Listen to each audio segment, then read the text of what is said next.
Alright, let's dive into the buzz around Google's upcoming Pixel 11 lineup.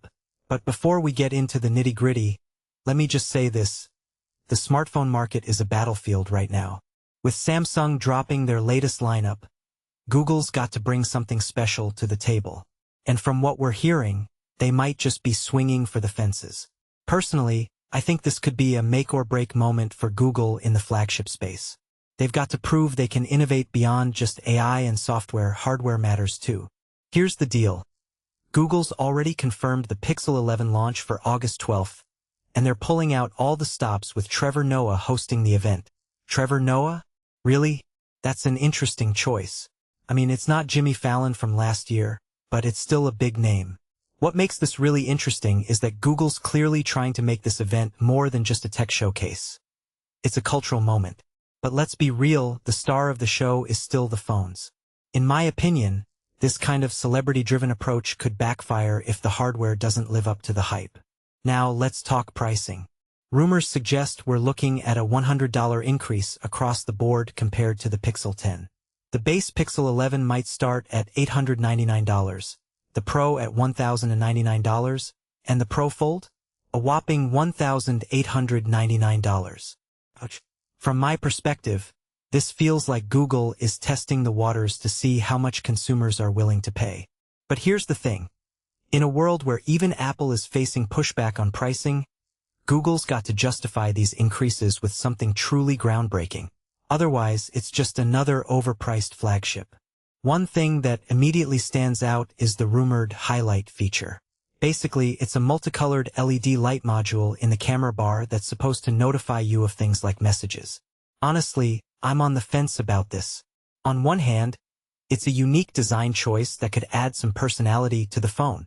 On the other hand, it feels a bit gimmicky. What many people don't realize is that Google's always been about software, not flashy hardware. So, this feels like a departure from their usual playbook. If you take a step back and think about it, this could be Google's attempt to compete with Samsung's flashy designs, but I'm not convinced it's enough. Now let's talk specs. The base Pixel 11 is rumored to have a 6.3-inch OLED display, Tensor G6 processor, and a 48MP main camera. Sounds solid, right? But here's the kicker. The telephoto lens is reportedly gone. Personally, I think this is a huge misstep. In a world where camera versatility is king, removing a telephoto lens feels like a step backward. What this really suggests is that Google might be cutting corners to keep costs down, which doesn't align with the premium pricing they're asking for. The Pro models, however, look more promising. We're hearing about a 12GB RAM variant, which is new, and a potential upgrade to 120x digital zoom. A detail I find fascinating is how Google's leaning into AI for these camera improvements. If they can pull this off, it could be a game changer. But let's not forget, AI-driven zoom is still a gamble. It's not the same as optical zoom.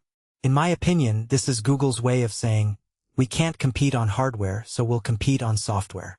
And then there's the Pixel 11 Pro Fold. Foldables are still a niche market, but Google's doubling down with an 8-inch inner display and a $1,899 price tag. What makes this really interesting is that foldables are no longer just a Samsung game. Google's entry into this space could shake things up, but at that price, they've got to deliver an experience that's worth it. Personally, I'm skeptical. Foldables are still a luxury, and I'm not sure Google's brand carries the same weight as Samsung in this category. Here's the bigger picture. Google's Pixel 11 lineup feels like a mix of bold moves and questionable decisions. The highlight feature, the pricing increases, the removal of the telephoto lens, it's all over the place. What this really suggests is that Google's still trying to find its identity in the flagship market. Are they the software powerhouse? The design innovator? The value-for-money option? Right now, it's unclear. As we head into the August 12th event, I'm both excited and cautious.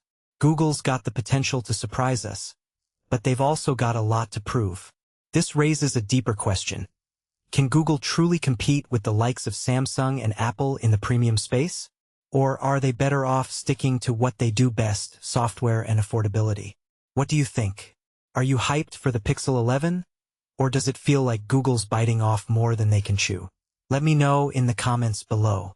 And don't forget to hit that subscribe button. I'll be covering the event live, so you won't want to miss it. Until then, keep thinking critically about the tech you use. Cheers.